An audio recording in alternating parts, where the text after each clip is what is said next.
Hello students, BSc first year के inorganic chemistry के unit second के आज के लेक्चर में हम एस ब्लॉक एलिमेंट्स जो आपके सिलेबस में दे रखा है उसके अकॉर्डिंग आज लास्ट टॉपिक हम पढ़ेंगे ग्रुप सेकंड के ऑर्गेनोमेटेलिक कंपाउंड।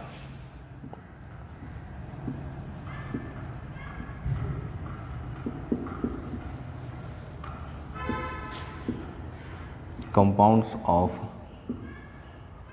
ग्रुप सेकेंड मतलब S block element. Beryllium group की बात करते हैं जिसमें कैल्शियम, मैग्नीशियम, बेरियम, स्ट्रोंशियम वगैरह आते हैं। उस ग्रुप के कुछ ऑर्गेनिक कंपाउंड्स के बारे में आपको जानना है।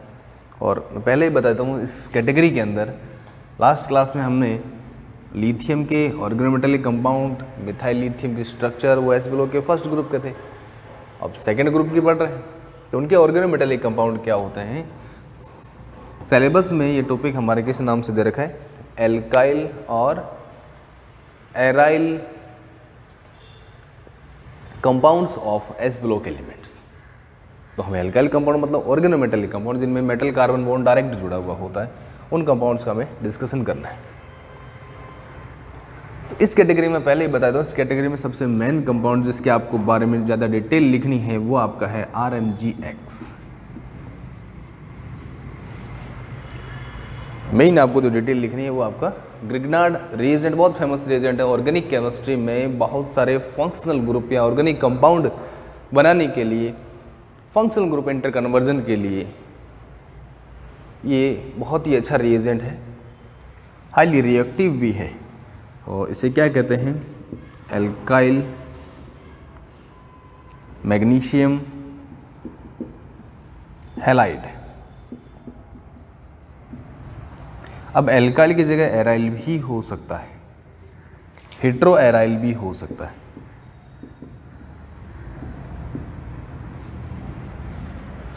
ये R है आपका, कोई एल्काइल चेन हो सकता है, एराइल हो सकता है, हेट्रो एराइल। हेट्रो एराइल मतलब हेट्रो कंपाउंड्स जो होते हैं जिनमें अदर देन कार्बन एटम कोई दूसरा एलिमेंट होता है, जैसे नाइट्रोजन हो गया, ऑक्सीजन हो गया, सल्फर हो गया। फॉर एग्जांपल पेरिडीन है, बेंजीन रिंग में एक कार्बन हटाकर उसकी जगह नाइट्रोजन अगर हम लगा दें तो वो पेरिडीन बनेगा। ऐसे ही पायरोल, थायोफीन, फ्यूरेन, ये हेट्रो एरोमेटिक कंपाउंड्स होते हैं जिनको हेट्रो एराइल कह सकते हैं। तो ये ग्रिग्नार्ड रिएजेंट है, इसकी डिटेल हमें पढ़नी है, उसको कैसे बनाते हैं और उसकी प्रॉपर्टीज क्या है। केमिकल रिएक्शंस है जो 12th क्लास में हमने काफ़ी डिटेल से ही पढ़ा होगा। इसको पढ़ने से पहले इसके दो एलिमेंट हैं जो पॉलीमेरिक चेन बनाते हैं। ऑर्गेनोमेटेलिक कंपाउंड है, मैं बता देता हूँ, डाई एल्काइल बेरिलियम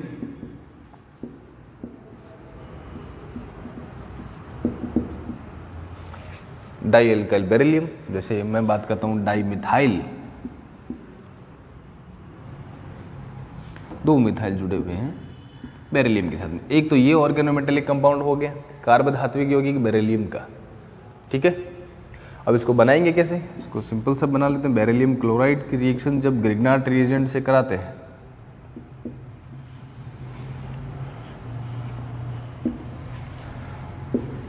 तब जाकर के आपका ये कंपाउंड बनता है। इस तरह से भी लिख दो या इसको इस तरह से लिख दो, ठीक है। तो ये आपका डाई एल्काइल बेरिलियम कंपाउंड बनता है। ग्रिग्नार्ड रिएजेंट से बेरिलियम क्लोराइड की रिएक्शन कराते हैं तब जाके बनता है। यहाँ ये कंपाउंड की डिटेल इतनी इंपॉर्टेंट नहीं जितनी इसकी स्ट्रक्चर इंपॉर्टेंट है। ये पॉलीमेरिक सॉलिड होता है, बस आप याद रखना कि इसका एल्काइल कंपाउंड एक तो कौन सा हो गया, बेरिलियम का डाइमिथाइल वाला कंपाउंड, जो पॉलीमेरिक होता है, सॉलिड होता है। खास बात क्या है इसकी, ऐसा ही एक और पढ़ेंगे मैग्नीशियम के लिए, डाई मिथाइल मैग्नीशियम, उसकी स्ट्रक्चर भी सेम होती है, काफ़ी रिएक्टिव भी होते हैं। कैल्शियम और स्ट्रोंशियम के डाई एल्काइल कंपाउंड तो और भी ज़्यादा रिएक्टिव होते हैं। ये भी पॉलीमेरिक सॉलिड होता है, एक लॉन्ग चेन के फॉर्म में ये एग्जिस्ट करते हैं। जैसे यहाँ मैंने बेरिलियम की अगर स्ट्रक्चर बनाऊं तो 2 मिथाइल ग्रुप ब्रिज का काम करते हैं प्रत्येक 2 बेरिलियम के बीच में। यहां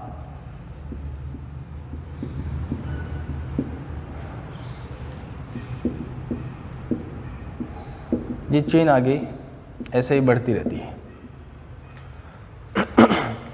ये जो मिथाइल ग्रुप हैं जो 2 बेरिलियम के बीच के अंदर ये कॉमन है, ये ब्रिज मिथाइल ग्रुप कहलाते हैं।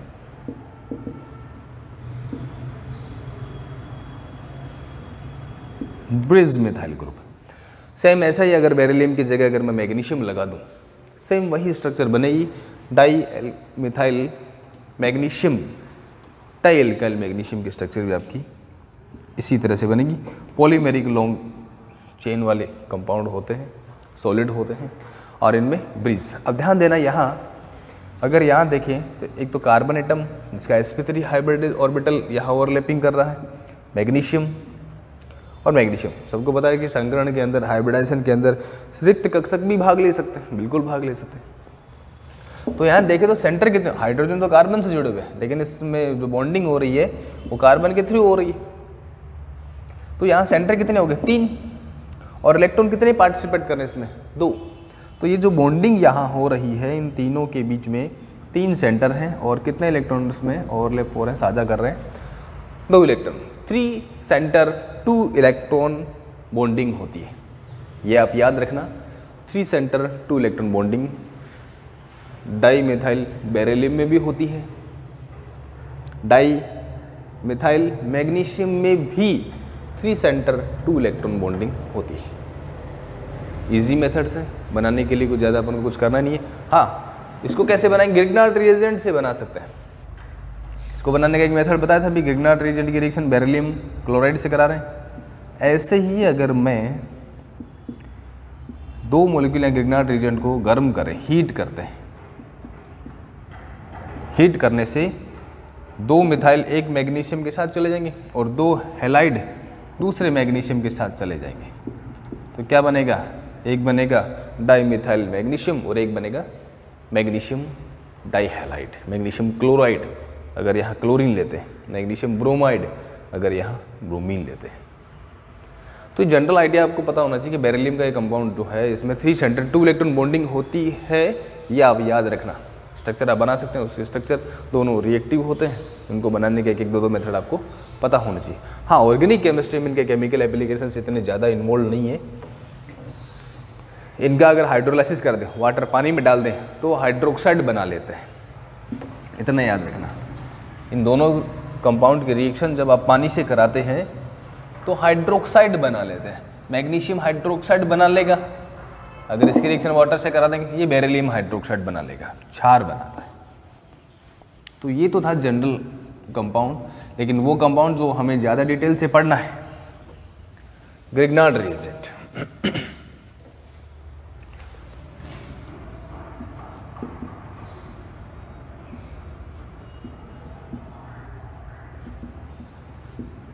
ग्रिग्नार्ड, विक्टर ग्रिग्नार्ड ने इसको सबसे पहले लेबोरेटरी में बनाया था।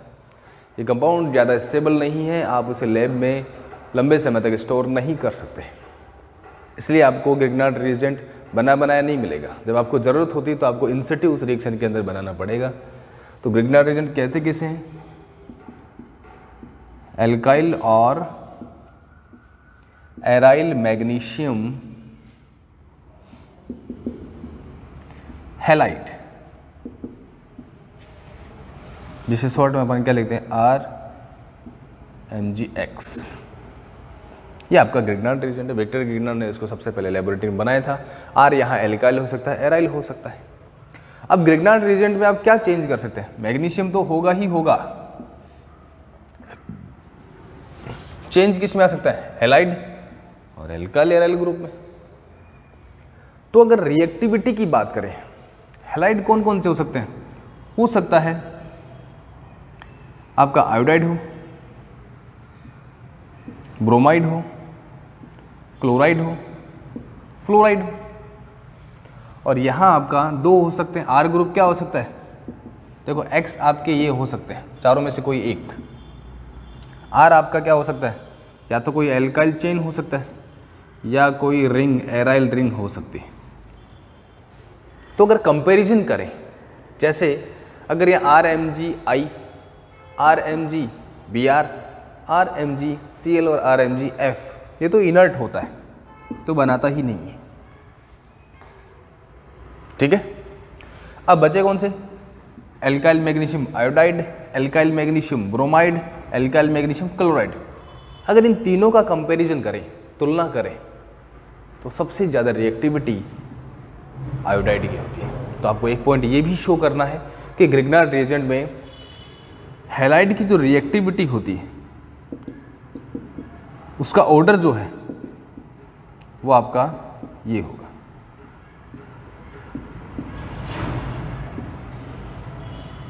आयोडाइड से बना हुआ ग्रिग्नार्ड रिएजेंट मोर रिएक्टिव होता है। ऐसे ही अगर आपको एल्काइल और एराइल का कंपैरिजन करें एक पर्टिकुलर टेम्परेचर, तो एल्काइल ग्रुप वाला ग्रिग्नार्ड रिएजेंट एराइल से ज़्यादा स्टेबल होता है। दो चीज़ें हमें आने पड़ी। पहले आपको बताना है कि ग्रिग्नार्ड रिएजेंट कहते किसे, किसने इसको बनाया। उसके बाद में इसमें हैलाइड कौन कौन से हो सकते हैं, उनकी रिएक्टिविटी क्या है, ये रिएक्टिविटी बता देंगे। फिर आर ग्रुप एल्काइल और एराइल हो सकता है, तो अगर देखें तो ज़्यादा रिएक्टिव कौन सा होगा, एल्काइल ग्रुप वाला ग्रिग्नार्ड रिएजेंट ज़्यादा रिएक्टिव होता है। ये दो कंपैरिजन हमने किए। उसके बाद आपको बनाना है इसके लेबोरेटरी सिंथेसिस, आपको बताना है कि कैसे इसको हम बनाएंगे। इसका सबसे बेस्ट मेथड है मैग्नीशियम मेटल की रिएक्शन आपको एल्काइल हैलाइड से करवानी है। रिएक्शन बहुत सिंपल है लेकिन सावधानी बहुत रखनी पड़ती है इसमें। प्रिपरेशन, सिंथेसिस कैसे करेंगे, इसको प्रिपेयर कैसे करेंगे, ग्रिग्नार्ड रिएजेंट को कैसे बनाएंगे हम। तो जब एल्काइल हैलाइड को मैग्नीशियम मेटल के साथ में रिएक्ट कराया जाता है तो आपका ग्रिग्नार्ड रिएजेंट बनता है। लेकिन उसके लिए सॉल्वेंट क्या चाहिए, ड्राई सॉल्वेंट। ध्यान देना, ये रिएक्शन एरो हो गया। RX की रिएक्शन हम करा रहे हैं मैग्नीशियम मेटल के साथ में। कौन सी कंडीशन में, ड्राई सॉल्वेंट, ड्राई कंडीशन लेते हैं। ड्राई सॉल्वेंट, सॉल्वेंट तो जानते हैं जिसमें अपन रिएक्शन करा रहे हैं, वो विलायक हो गया आपका। लेकिन शुष्क विलायक क्या होगा, ड्राई सॉल्वेंट क्या होते हैं, इसकी हम चर्चा करेंगे। सीधा रिएक्शन आपको बना देंगे। ये आपका बना ग्रिग्नार्ड रिएजेंट, जिसे आप ग्रिग्नार्ड अभिकर्मक कहते हैं। ये बना, ठीक है। तो ये आपका ग्रिग्नार्ड रिएजेंट, उसका बनाने का मेथड हुआ। अब बात करते हैं सॉल्वेंट कौन सा हो सकता है। जनरली ईथर लेते हैं, डाई एल्काइल ईथर, शॉर्ट में से आप ड्राई ईथर लिख सकते हैं। ड्राई ईथर, ड्राई ईथर का मतलब क्या हुआ, उसमें कोई भी वाटर मॉलिक्यूल नहीं होना चाहिए, कोई नमी नहीं होनी चाहिए। वाटर अगर हुआ, सॉल्वेंट में थोड़ी भी अमाउंट अगर वाटर की हुई तो ग्रिग्नार्ड रिएजेंट आपका ख़राब हो जाएगा, डिकम्पोज हो जाएगा, या उसका हाइड्रोलाइसिस होता तुरंत। वाटर की ग्रिग्नार्ड रिएजेंट की कभी नहीं बनती, ये याद रखना। तुरंत पानी इसके साथ मिला, पूरे ग्रिग्नार्ड रिएजेंट को अपघटित करता है, जल अपघटित कर देता है और हाइड्रोक्साइड बना देता है। तो जब भी ग्रिग्नार्ड रिएजेंट के साथ रिएक्शन कराते हैं तो लास्ट स्टेप हमारा हाइड्रोलाइसिस होता है। उसमें ग्रिग्नार्ड रिएजेंट सारा रिमूव हो जाता है, उसका हाइड्रोलाइसिस हो जाता है वाटर के द्वारा। और या ले सकते हैं THF, टेट्रा हाइड्रोफ्यूरिन। ध्यान देना, THF भी एक ईथर है, साइक्लिक ईथर। ये 5 मेंबर्ड साइक्लिक ईथर होता है। इसका नाम है बेंजीन रिंग। यहाँ पर डबल बॉन्ड मत बना, डबल बॉन्ड बना दो तो फ्यूरिन हो जाएगा। डबल बॉन्ड हटाने, यहाँ पर फुल्ली सैचुरेटेड होता है। इसे कहते हैं tetra हाइड्रोफ्यूरिन।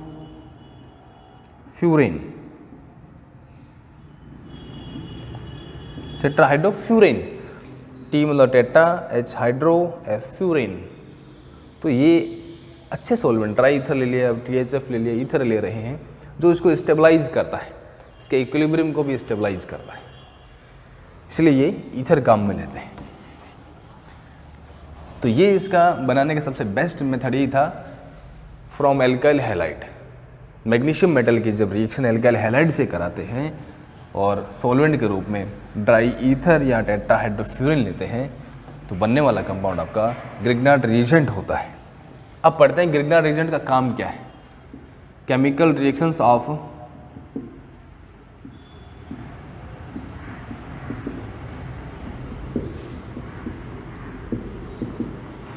Grignard reagent.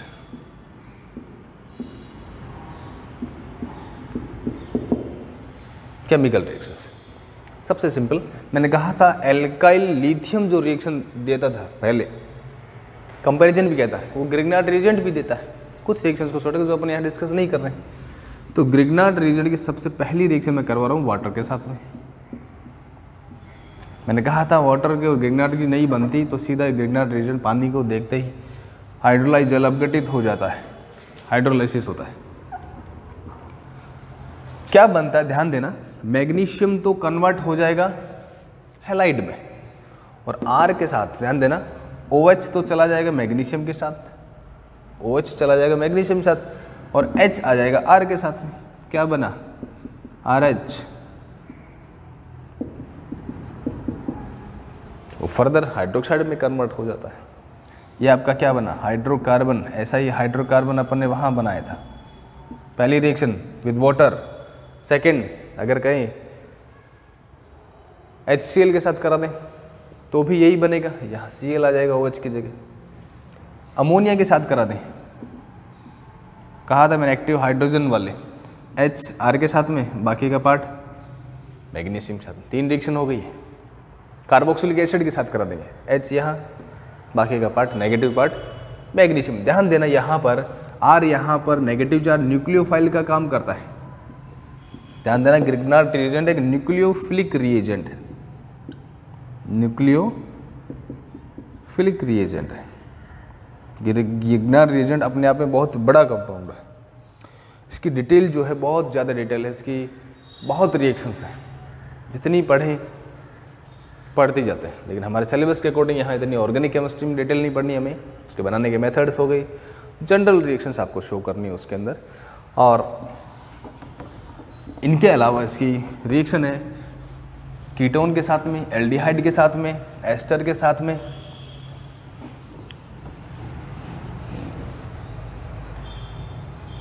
Carbon dioxide के साथ में। ग्रिग्नार्ड रिएजेंट की रिएक्शन कार्बन डाइऑक्साइड के साथ कराते हैं तो आपका कार्बोक्सिलिक एसिड बनता है। CO2 का मोलिक्यूल सीधा R, ये R इस पर अटैक करता है, कार्बन और ऑक्सीजन के बीच में डबल बॉन्ड होता है, डबल बॉन्ड ऑक्सीजन की तरफ शिफ्ट हो जाएगा, लास्ट में हाइड्रोलिसिस करा देते हैं। रिएक्शन विद कीटोन, ध्यान देना एक कीटोन ले रहा हूँ मैं और इसकी रिएक्शन करा रहे हैं ग्रिग्नार्ड रिएजेंट के साथ में, RMgBr के साथ में करा देते हैं। ये नेगेटिव की फॉर्म में इस पर अटैक करेगा। 2 R ग्रुप पहले से जुड़े थे, एक और जुड़ जाएगा 3, ये O- OH में कन्वर्ट हो जाएगा, टर्सरी अल्कोहल बनता है। तो कीटोन से अल्कोहल बना सकते हैं, टर्सरी अल्कोहल। अगर इसी की रिएक्शन अगर मैं फॉर्मेल्डिहाइड से कराऊं तो प्राइमरी अल्कोहल बनता है। एक R हो गया, फिर 2 हाइड्रोजन जुड़े के साथ RCH2OH। सेम रिएक्शन अगर आप एसिटिल्डिहाइड के साथ कराते हैं CH3CHO तो आपका सेकेंडरी अल्कोहल बनता है। बहुत सारी रिएक्शन है।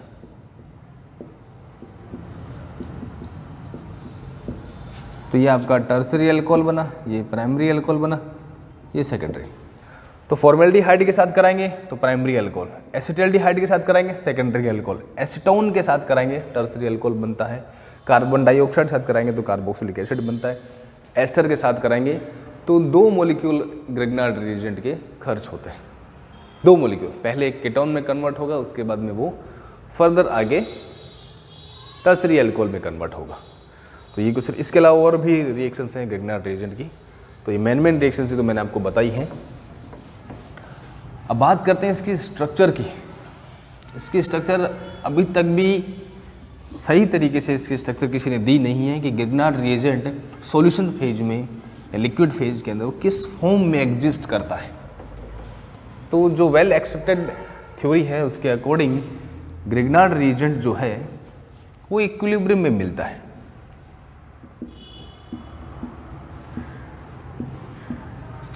कुछ लोग कहते हैं ये डाइमर की फॉर्म में रहता है।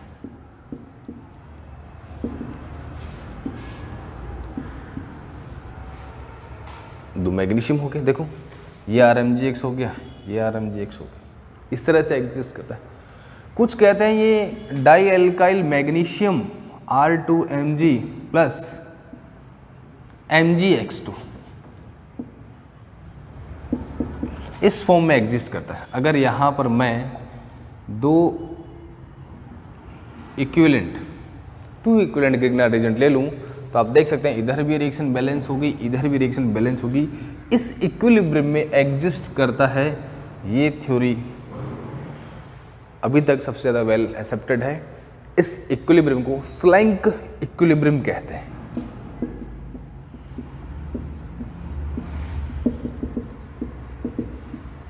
क्या कहते हैं इसको?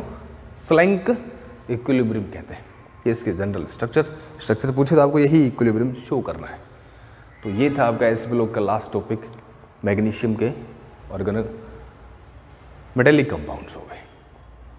अब इसी यूनिट के नेक्स्ट पार्ट में आपका दे रखा है नोबल गैसेस, अक्रिय गैसेस, मतलब पहला ग्रुप और दूसरा ग्रुप हो गया एस ब्लॉक। आवर सारणी का सबसे लास्ट 18वां ग्रुप आपका क्या है? अक्रिय गैस। उनका सेपरेशन क्या है, उनकी हिस्ट्री क्या है, उनको कैसे सेपरेट करेंगे, कहाँ मिलती हैं ये अक्रिय गैसें, और उनके कुछ कंपाउंड्स अक्रिय हैं तो वो सक्रिय हो सकते हैं कि नहीं हो सकते, सक्रिय है तो कौन सी गैस ज़्यादा सक्रिय है, इसके बारे में हम पढ़ेंगे। तो आज के लिए इतना ही। Thank you.